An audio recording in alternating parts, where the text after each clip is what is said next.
కొన్ని సంవత్సరాలు మరోసారి అందరూ సాయంకాలం ప్రత్యేకమైన కోరికలో కోరుతుంది. ఈరోజు 25వ కోరిక అనుకుంటున్నాను నేను.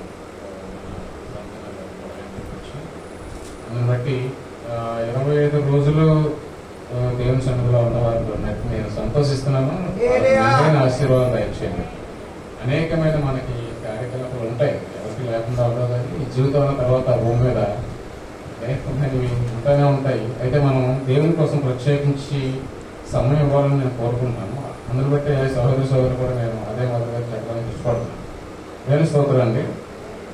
ఈరోజు సాయంకాలం దేవుడు నేను ఏం చెప్పాలని ఆలోచిస్తున్నప్పుడు ఒక క్లిష్టమైన సబ్జెక్ట్ అయినా ముందు తీసుకొచ్చాడు దేవుడు. అయితే అది ఎంతవరకు మన సంఘానికి మనకు అర్థమవుతుందో నాకు తెలియదు, కానీ పరిశుద్ధాత్మ దేవుడు ఎంతో కొంత అర్థమయ్యేలాగా చేస్తానని నేను నమ్ముతున్నాను.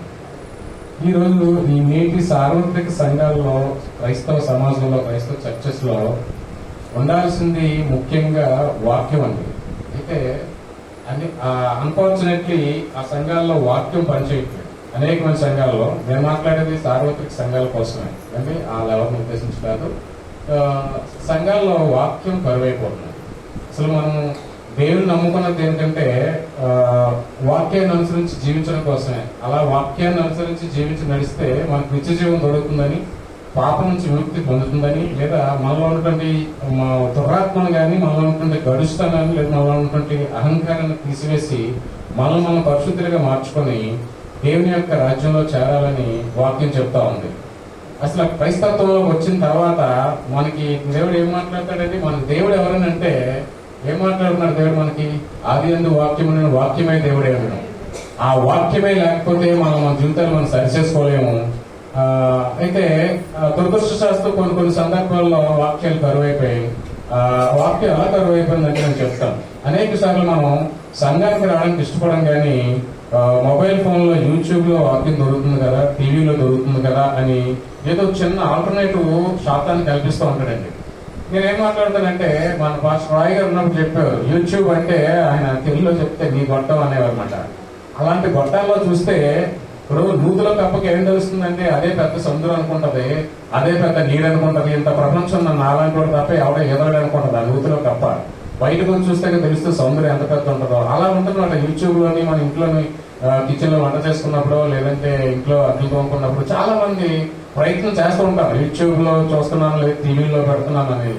నేనంటాను, మీరు చూడకపోయినా పర్లేదు, టీవీ సీరియల్ చూసినా పర్లేదు, కానీ యూట్యూబ్ లో అక్షయాలు ఇప్పుడున్న సమాజంలో యూట్యూబ్ లో వస్తున్న మెసేజ్లో అస్సలు దేవుని వాక్యానికి చిన్న చోటు కూడా ఇవ్వట్లేదండి. వారి యొక్క పరిచర్య కోసం చెప్పడం కోసమో, వారి పర్సనాలిటీ కోసం చెప్పడం కోసమో ఏంటి, వారు ఏదో వారికి ఒక ఆలోచన ఉంటది. ఆ పెద్ద పెద్ద సేవకులకి ఆ ఆలోచనని వాక్య రూపంలో బయటపెట్టి వాక్యాన్ని చిన్నది చేసి వాళ్ళ ప్రయారిటీని, వాళ్ళ ప్రయాసని పెద్దదిగా చేసి చెప్తూ ఉంటారు. మీరు గమనించండి, అనేక మంది పేరున్న ప్రవక్తలు, పాస్టర్స్ మాట్లాడినప్పుడు అంతా వింటుంటే అది పర్సనాలిటీ డెవలప్మెంట్ క్లాస్ లాగా ఉంటుంది తప్ప అక్కడక్కడ మధ్య మధ్యలో వాక్యాలు దొరుకుతూ ఉంటాయి. అయితే మనం గడిచిన 2 నెలల నుంచి మనం చూస్తున్నాం, అయ్యగారు పాత నిబంధన గ్రంథాన్ని ఉద్ఘాటించి ఆ మనుషుల కోసం, ఆ ప్రవక్తల కోసం, ఆ భక్తుల కోసం మాట్లాడినప్పుడు నాకు అనిపించింది, ఇంతమంది ఉన్నారా మనం ఎప్పుడు వెళ్ళి క్యాచ్ చేయలేకపోయామే. అంటే ఏదో సుదూర ప్రాంతంలోని ఎక్కడో సందులో మూలలో ఉన్న వ్యక్తుల్ని ఆయన బయట తీసుకొచ్చి మాట్లాడుతున్నప్పుడు నాకు చాలా బాగా ఆశ్చర్యం వేసింది. అంటే వాక్యాన్ని నేను అనుకుంటాను, ఈ పాస్టర్స్ చెప్తూ ఉంటారు, సంవత్సరాల తరబడి చెప్తూ ఉంటారు కదా, ఏం చెప్తారు, చెప్పింది చెప్తారు, రిపీట్ అవుతుంది అనుకున్నాను. కానీ దేవుని యొక్క బైబిల్ ఏం మాట్లాడుతుందంటే, వంకాయ కూర అందరూ ఒకేలా ఉండగలరేమో, లేదా పొంగడికాయ కూర అందరూ ఒకేలా ఉండగలరేమో, కానీ వాక్యాన్ని అందరూ ఒకేలా చెప్పలేరు. ఎందుకంటే వాక్యం దేవుడే మాట్లాడుతున్నప్పుడు ఆయన మనతో ఏం మాట్లాడితే మనం అదే మాట్లాడతాం. నేను మనం చెప్పినట్లుగా మేము మాట్లాడుతున్న మేం కాదు, కానీ పైన దేవుడే మా ద్వారా మాట్లాడతాడు. మనం పూర్వగా అయ్యగా చెప్పాడు, పూర్వగా మాత్రం మనం వాడుకుంటుంటాడు దేవుడు. అయితే అలాంటి వాక్యాలు ఈ రోజుల్లో కరువైపోయి మన టీవీలోనూ యూట్యూబ్ లోనూ ఆధారపడి బతుకుతున్నాం. అయితే దీంట్లో వాక్యం వాక్యం లేనితో విశ్వాసాలు కొట్టుపెట్టాడుతున్నారు. అంటే వాక్యం దొరకట్లేదు. ఎలా ఉంటదంటే, ఆ సంఘాలకు వస్తూ ఉంటాం, వర్షిప్ చేస్తూ ఉంటాం, సాక్ష్యాలు చెప్తూ ఉంటాం, భోజనాలు చేస్తూ ఉంటాం, లేదా కుశల ప్రశ్నలు వేసుకుంటాం, ప్రైజ్ లాగా చెప్పుకుంటూ ఉంటాం. ఆ రోజు మన మెట్లు దాటి బయటకు వెళ్ళిపోయిన తర్వాత ఆ రోజు ఏం చెప్పారో మనకు తెలియదు. సాధారణంగా మీరు గమనించండి, మీరు ఇంటికి ఒకసారి అనౌన్స్ చేసండి. పోయిన ఆదివారం ఏం చెప్పారండి అయ్యగారు? ఎవరైనా తెలిసిన వాళ్ళు నలుగురే చెప్పండి. నేను అందుకోసం ఈసారి యూట్యూబ్ లో డమ్మర్నేలు కూడా పెడుతున్నాను, ఎందుకంటే మర్చిపోకుండా ఉండాలని. అన్ని డేట్ వైజ్ గా కనబడుతున్నాయని అట్లీస్ట్ చూసినప్పుడు అది ఎవరన్నా ఆ సందర్భంలో నేను ఆ వాక్యం కోసం మాట్లాడుతున్నప్పుడు చర్చ కొట్టినప్పుడు దొరుకుతుందని. ఎవరికైతే గుర్తుందో ఎక్సెప్ట్ విజయం గారు ఎవరైనా చెప్పండి. ఏం చెప్పారండి పోయిన ఆదివారం? ఎవరికైనా గుర్తుందా? తెలిసినా చెప్పండి. ఇది మొహమాట అవుతుంది. ఏదో కొంచెం ఆ మనిషి పేరు లేదా సారాంశం ఏదో ఒకటి చెప్పండి. బాగా ఏమండి? నిన్న కూడా గుర్తు చేశారు, రాత్రి కూడా గుర్తు చేశారు. ఎవరికి గుర్తులేదమ్మా? నేను చెప్పండి, చాలా మంది ఇందులో అవగాహన ఉండాలన్నారు. చెప్పండి చెప్పండి, దయచేసి చెప్పండి. ఎవరైనా తెలిసిన ఉంటే చెప్పండి. ఇది నేను ఒక ఆత్మీయ స్థితిని అనాలిసిస్ చేయడానికి కాదు, కానీ నా వాక్యంలో భాగాంశంగా మిమ్మల్ని అడుగుతున్నాను. సార్ ఏం చెప్పారంటే, రండి మనలో ఉన్నటువంటి విగ్రహం ఏంటి? మనలో ఉన్న విగ్రహం యాకోబు ఆయన మొక్కుబడి చేసుకున్న తర్వాత ఆయన అది నేను చెప్పింది, అది నేను చెప్పింది ఉత్తర ప్రచుత్రాలు అయ్యగారు మెయిన్ సారాంశం అండి. యాకోబు కోసం చెప్పారు కదా, లేచి బేతేలికి వెళ్ళు, అక్కడికి అనుకున్నటువంటి విగ్రహం అదే తన భర్త రాహేలు తీసుకొచ్చిన విగ్రహం పడేసి. అంటే ప్రతి మనిషికి నీ హృదయంలో ఒక విగ్రహం ఉంటది. ఆ విగ్రహానికి లోబడి ఉండకుండా ఆయన్ని విడిచిపెట్టి నీ హృదయంలో ఉన్న విగ్రహం ఏంటి? ధనాశ ఉందా, లేదా జీవబ్రహ్మం ఉందా, నీ హృదయంలో అసూయ ఉందా? వీటన్నిటిని విడిచిపెట్టి బ్రతకమని దేవుడు మాట్లాడు. స్పష్టంగా దేవుడు యాకోబుతో మాట్లాడి మనతో మాట్లాడాడు. నేను అదే చెప్తున్నాను, అనేక సందర్భాల్లో మనం ఎంతో ప్రయాసపడి మందిరానికి వస్తే 4-5 గంటలు ఉంటూ వాక్యం కరువైపోతుందండి. అంటే నేను ఎక్కడో కొంతమంది గురించి మాట్లాడలేదు, కానీ అనేక మంది సేవకులు కూడా ఆ రకంగా చెప్తున్నారట. కరీంనగర్ లో ఒక సేవకులు కేఆర్ఎం ముందు కానీ ఆయన్ని మీరు ఏ క్యాస్ట్ అని ఏం కులం అని అడిగితే మరి బోధకులు అన్నారట. అంటే ఇప్పుడు చూస్తే ఆ బోధకులతో ఆ కులం వల్ల తప్పులా ఉంది ఇప్పుడు మనకి. ఎందుకంటే ఆ వాక్యం చెప్తారు కానీ మన హృదయాల్లో మనం దాచుకోము. అసలు మనం ఎందుకు వస్తాం కూడా దయచేసి ఎవరేమందండి, మనం వచ్చింది వాక్యం కోసం. వాక్యమే నీ జీవితాన్ని మార్చుతుందండి. వాక్యమే ఆయన మాట్లాడుతూ తిమోతికి రాస్తూ అంటాడు. తిమోతి గారు పౌలు రాస్తూ మాట్లాడతారండి. తిమోతి 2వ అధ్యాయం అనుకుంటాను.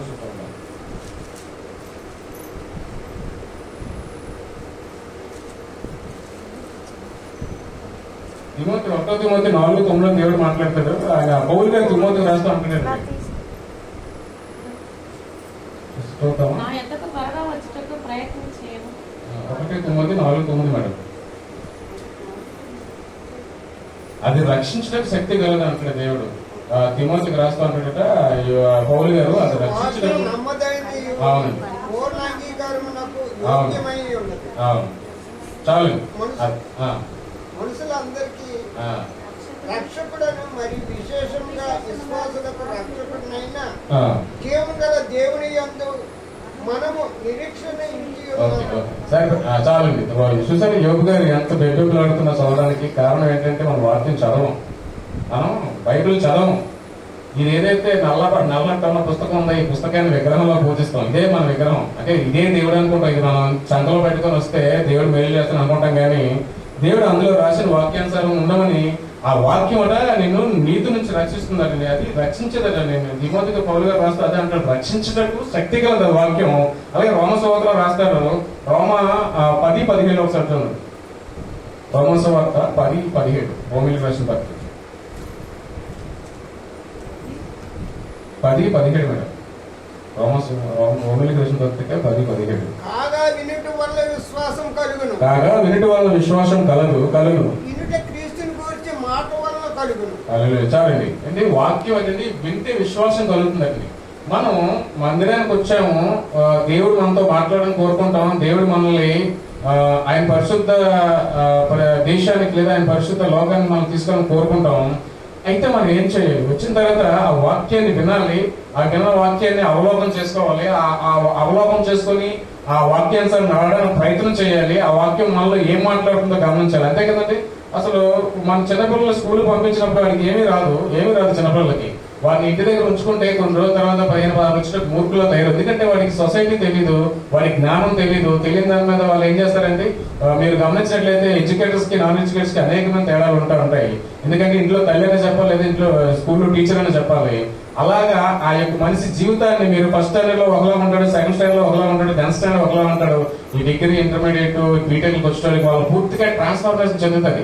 వారితో ఆ కన్న తల్లి కూడా వారి జ్ఞానాన్ని సరిపోదు. కారణం ఏంటంటే కాలేజీకి వెళ్ళి నేర్చుకున్నాడు, టీచర్ చెప్పింది విన్నాడు, విని తనకున్న బ్రెయిన్ ని, తనకున్న జ్ఞాన సంపదని పెంచుకొని ఈ తల్లిదండ్రులకి అంటే తెలివైన వాడు అయ్యి మంచి మంచి ఉద్యోగాలు కొట్టాడు. కారణం ఏంటంటే వాడు విన్నాడు, ఏమన్నాడండి, స్కూల్లో పాఠాలు విన్నాడు, నేర్చుకున్నాడు. అయితే మనం ఏం చేస్తున్నాం, వస్తున్నాము, అందరూ ఆరాధన చేస్తే మనం ఆరాధన చేస్తున్నాం, అందరూ సాక్ష్యాలు చెప్తున్నారు, మనం పరిగెట్టుకొని మనం పోటీగా సాక్ష్యాలు చెప్తున్నాం. ఒక సందర్భంలో సాక్ష్యాలు టైం లేనప్పటికీ కూడా నాకు సమయం లేదు అని చెప్పి ముందుకు వచ్చి సాక్ష్యాలు చెప్తూ ఉంటాం. కానీ ఈ వాక్యాన్ని మనం హృదయంలో భద్రపరచుకోవాలి. మనం అంటే నేనండి మొట్టమొదటిసారి చాలాసార్లు చెప్పాను, అనేక సందర్భాల్లో సార్వత్రిక సంఘం కోసం మాట్లాడుతున్నాం తప్ప ఈ ట్రూ గాస్పెల్ ఫెలోషిప్ కోసం నేను మాట్లాడలేదు. ఒకవేళ నేను మాట్లాడిన మాటల్లో ఆయా సందర్భాల్లో మీరు ఉంటే కరెక్ట్ చేసుకుంటారని నేను ప్రార్థిస్తున్నాను. అలాగా విశ్వాసం అనేది ఎలా పుడుతుందండి? క్రీస్తు పట్ల విశ్వాసం, దేవుడి పట్ల మనం విశ్వాసం కలగాలంటే వాక్యాన్ని నేర్చుకోవాలి, వాక్యం ధ్యానం చేయాలి. ఇప్పుడు చాలాసార్లు మనం ఏం చేస్తామంటే వాక్య ధ్యానం అంటే మనకు ఒకలాంటి మోటో అలవాటు పడిపోయాం. మనం క్విజులు కండక్ట్ చేసుకుంటుంటాం. క్విజులు కండక్ట్ చేసినప్పుడు ధ్యానం చేస్తాం, ఆ పర్టికులర్ గ్రంథాన్ని కానీ ఆ పర్టికులర్ అధ్యాయం ధ్యానం చేస్తాం.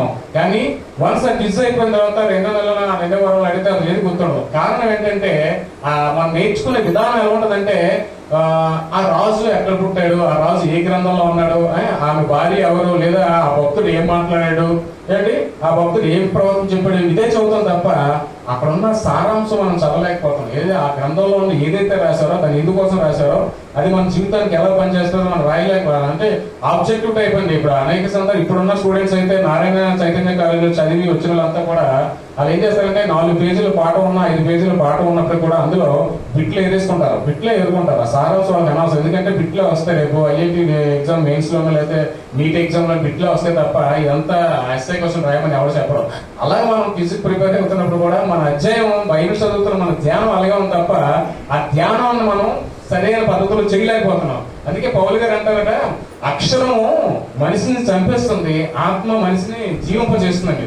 ఏంటి అది అక్షరం అనేది మనం చూస్తాం. బైబిల్లో రాసిన అక్షరాన్ని చదివి నువ్వు బాగుపడలేవు, కానీ ఆ అక్షరం ద్వారా రాయబడిన వాక్యం నీలో ఉన్న పాపాన్ని కానీ, నీలో ఉన్న కోపాన్ని కానీ, నీలో జాగ్రత్తని కానీ చంపేస్తాం. ఎందుకంటే జాగ్రత్తం చేయవాళ్ళారా మీరు నశించిపోతారని దేవుడు ఒకరు మాకు మాట్లాడాడు అనుకో, ఆ ఖచ్చితంగా వాక్యం మనకి కోసినట్టు అనిపిస్తుంది మన హృదయాన్ని. అయితే కొయ్యబడాలి. నువ్వు ఎప్పుడైతే వాక్యం అన్నావో హృదయాన్ని తీసుకొని ఆ వాక్యం చెప్పి నువ్వు కొయ్యబడితే నువ్వు చచ్చిపోతావు. ఏదండి నీలో ఉన్న అవలక్షణం చచ్చిపోయి నీలో ఆత్మ వర్ధిల్తూ ఉంటుంది. అంతే కదండి, మనం మొక్కలు నాడుతాం, పొలంలో పంటలు వేస్తూ ఉంటాం, ఆ వరిచేనులోని కలుపు ఉంటుంది. ఆ కలుపును నువ్వు పీకేస్తే ఆ మిగతా భూమి సారం ఉపయోగించుకొని మంచి మొక్క పెరిగి మంచి ఫలాలు ఇస్తూ ఉంటుంది. మన జీవితంలో మన హృదయంలో కూడా అనేకమైన తలంపులు ఉంటాయి ఈ భూమి మీద. పర్టికులర్ గా మానవ హృదయం ఘోరమైన వ్యాధికరం దేవుడు మాట్లాడుతున్నాడు.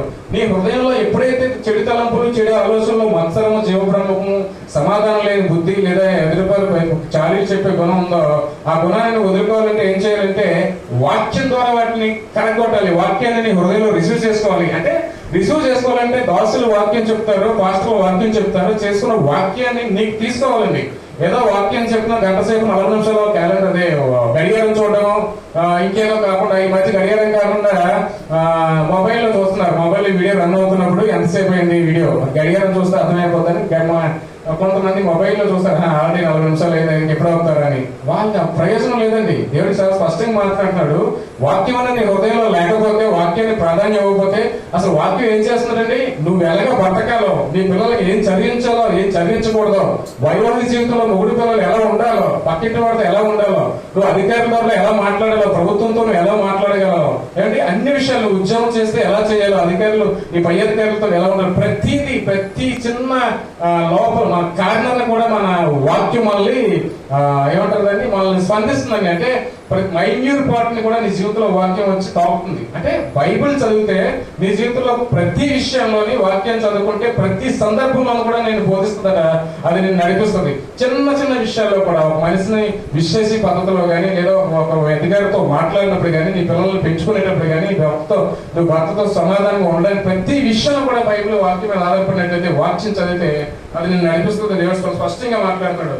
అటువంటి వాక్యాన్ని మనం ఏం చేయాలండి, ఎప్పటికెప్పుడు ధ్యానం చేస్తూ ఉండాలి. ధ్యానం చేసే వాక్యాన్ని మనం స్థిరపరచుకుని మనలో మనం దాచుకోకపోతే ఇటువంటి రోజులు వాక్యం కరువైపోతుంది. దేవుడు మాట్లాడుతున్నాడు. మనం జనరల్గా వాక్యం ఎక్కడ చదువుతాం అంటే, స్పష్టంగా చెప్పండి, అనేక మంది క్రైస్తవులు వాక్యం ఎక్కడ చదువుతాం అంటే ఆటోల మీద, లారీల మీద, ఏంటి వాట్సాప్ స్టేటస్ లోనే అక్కడతో సరిపడతాం. వాట్సాప్ స్టేటస్ లో ఏదైనా ఒక పాట పద్యం పెడితే చదివేయడం, ఆటోలో నీ రాకపోవడం, ఈ రోజు ఆ దేవుడు ఈ రోజు నాతో దేవుడు మాట్లాడంగా మనం అనుకుంటా ఉంటాం. వాట్సాప్ స్టేటస్ లో, ఫేస్బుక్ లోని, అండి అంతా కాకపోతే క్యాలెండర్ అదొకటి ఉంది. ఈ క్రైస్తవులు క్యాలెండర్ ఎందుకు తయారు చేస్తారు నాకైతే తెలియదు, కానీ అంటే ఇలాంటి క్రైస్తవుల కోసం క్యాలెండర్ కనిపెట్టి ఉంటారు. బహుశా అట్లీస్ట్ ఈ వాక్యం నుంచి హృదయంలో భద్రపరుచుకొని దేవునితో తిరుగుతారేమో అని. అయితే మనం ఏం చేస్తున్నాం, ఒక్కొక్కసారి అయితే 30% తీసుకున్నాం, వాగ్దానాన్ని ప్రతి రోజు తీసుకొని అదే చదువుతాం. అది కూడా ఈ 66 గ్రంథాల్లో ఒక భాగమే, ఒక వచనమే అయినప్పటికీ మనం దాని మీద ప్రయత్నిస్తాం. కానీ నిజమైన క్రైస్తవుడు ఏం చేయాలంటే వాక్యాన్ని ఆధారం చేసుకుని బతకమంటాడు. ఆ వాక్యం నీ పాదాలకు వెలుగు, ఆ పాదాలకు దీపమైంది, నీ త్రోవకు వెలుగే ఉంటుందండి. మనం నడిచే తోవ ఎలా ఉండాలి, మనం ఈ రోజు ఏం చేయాలి, ఈ రోజు ఉదయం లేచాం, మనం ఏం చేయాలంటే వాక్యం చదవండి. వాక్యం చదివితే నువ్వు వెళ్తున్న పెద్ద పని అయినా చిన్న పని అయినా వెళ్తున్న హాస్పిటల్ నీకు జ్ఞానం ఇస్తుంది. ఆ జ్ఞానం ద్వారా వాక్యం చదవగానే నీ మైండ్ లో ముందు ప్రెజెన్స్ వస్తుంది. అంటే దేవుని యొక్క సమాధానం మైండ్ లో వచ్చిన తర్వాత నీకు రాత్రి పడిన గొడవ అయినా లేదా నీకు అనేకమైన సమాధానం లేని సిచ్యువేషన్ అయినప్పటికీ కూడా దేవుడితో వాక్యం అనేది మనం చదివితే నీ హృదయంలో నెమ్మది కలిగినప్పుడు దేవుడు నిన్ను ఎలా నడవాలో, ఎలా ఏ పని చేయాలో, ఏ సాధించుకోవాలో, లేదా ఏ మార్గంలో వెళ్ళాలో వాక్యం చెప్తుందటండి. క్లియర్ గా పౌలు గారు అదే మాట్లాడుతున్నారు. నీలో వాక్యం పనిచేయాలంటే ద్వితీయోపదేశ కాలంలో దేవుడు మాట్లాడతాడు, నువ్వు కూర్చున్నప్పుడు, నించున్నప్పుడు, భోజనం చేస్తున్నప్పుడు కూడా నీ పిల్లలకి వాక్యం కోసం మాట్లాడి పిల్లల కోసం చెప్పమని చాలా స్పష్టంగా మాట్లాడుతుంది. క్రైస్తవులకు మూలం వాక్యమే. మన దేవుడు మనకి ఏ రూపంలో మనకి దేవుడు లేడు. మనం ఏంటి వాక్యాన్ని అనుసరించి వాక్యం ద్వారా ఆయన రాసిన మాటలు, యేసుక్రీస్తు వారు మన కోసం రాయించబడిన మాటలు, ఈ గ్రంథంలో ఉన్న మాటల్ని మనం ఫాలో అయ్యి వాక్యాన్ని మన హృదయంలో భద్రపరుచుకొని ముందుకు వెళ్ళమని, లేదా వాక్యం కరువు అయిపోతే చాలా కష్టం అయిపోతుందని దేవుడు చాలా స్పష్టంగా మాట్లాడుతున్నాడు. అయితే మనం అనేక సందర్భాల్లో వాక్యానికి దూరంగా ఉండి చిన్న విషయం చెప్తాం, లోక సంబంధం సరే మనం మీమ్స్ లో చూస్తూ ఉంటాం, టీవీలో ఒక షో వస్తుంది, డాన్స్ షో. వాళ్ళంటారు జడ్జిమెంట్ ఇవ్వమన్నప్పుడు ఆయన పెద్ద మాస్టర్ ఆయన మాట్లాడతాడు, మీ ఏమంటారు కాన్సెప్ట్ బాగుంది, డ్రెస్ బాగుంది, ఏమండి మీరు వేసిన స్కిట్లు బాగున్నాయి, అన్నీ అయిపోయిన తర్వాత డ్యాన్స్ ఏదో అంటారు. అలా అయిపోయింది మన క్రైస్తవ పరిస్థితి. వస్తాం, ఆరాధన చేస్తాం, కూర్చుంటాం, సాక్ష్యాలు చెప్తూ ఉంటాం, లేదా ప్రతి దాంట్లో మన పార్టిసిపేషన్ ఉంటుంది. చివరికి వాక్యం పట్ల అనేక సంఘాల్లో వాక్యం స్టార్ట్ అయ్యేటప్పటికి మనకు నీరసం వచ్చేస్తుంది, నిద్ర వచ్చేస్తుంది, చిరాకు వచ్చేస్తుంటది. కొంతమంది బయటకు వెళ్ళి దేవుల మీద దొరుకుతూ ఉంటారు. ఏమండి దేవుడు మీకు ఖచ్చితంగా ఒకనాడు సమాధానం చెప్పాల్సి వస్తుంది. నువ్వు దేవుని యందు నీ యొక్క సమయాన్ని ఖచ్చితంగా ఒక సమయం దేవుడికి ఇస్తే ఇవ్వాల్సిందే. ఆ విషయంలో నేను అన్యులను మెచ్చుకుంటాను. ఎందుకంటే వాళ్ళకు తిరుపతి లేదా పెద్ద పెద్ద దేవస్థానానికి వెళ్ళినప్పుడు 2 రోజులు, రోజున్నర, ఒక రోజు క్యూలైన్లో నిలబడి దేవుని దర్శిస్తారండి. సంవత్సరానికి ఒకసారైనా సరే వాళ్ళకి ఆ నిబద్ధత ఉంటుంది. మనకైతే ఒకలాంటి లేజినెస్, దేవుడు అంటే ఏదో చేస్తారులే అంటే మన బైబిల్ అంటూ అసమానం మాట్లాడుతుంటారు కదా. ఒక వ్యభిచారం చేసిన స్త్రీని దేవుడు ఏమనలేదు, నేను ఏమన్నా నువ్వేమో వీళ్ళు బాగా బతకమని చెప్పాడు. అనేక సందర్భాల్లో నేను స్పష్టంగా మాట్లాడుతాను, క్రైస్తత్వం తీసుకునేది దేవుడు క్షమిస్తాడని. చాలా మంది పాపాలు చేసేసి దేవుడు నన్ను క్షమిస్తాడు, క్రైస్తత్వంలోనే పాపాలు చేయొచ్చు